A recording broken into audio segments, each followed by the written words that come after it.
आसंता 18 तारिख में 4200 grade pay पाई आंदोलन करने को राजरास्ता को ओह्लाइब एक शिक्षक संघ।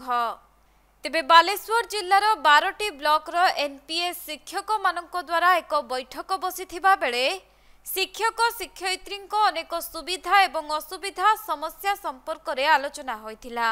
परे सेमानंक समस्या को लक्ष्य करी एक संघ संगठन करा जाइथिबा बेले आसंता 18 तारिख रे सही संघ आंदोलन को ओह्लाइब।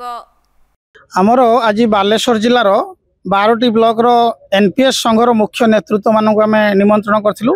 सेथुरु 10टी ब्लॉक प्रेजेंट थिले, 2टी ब्लॉक आब्सेंट थिले। आमर विभिन्न कथा आलोचना हला परे जिला स्तर रे गोटे एनपीएस संगठन समस्त ब्लॉक रो प्रतिनिधि को नेकी आज गठन हला।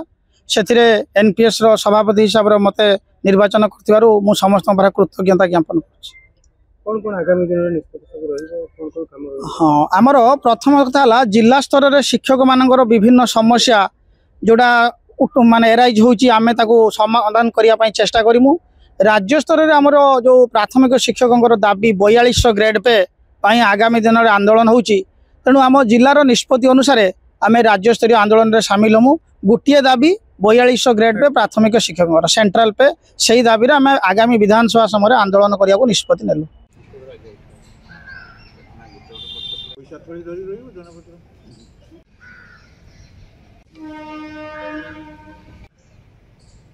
बालेश्वर प्रसंजित सेठी रिपोर्ट कोणार्क लाइव।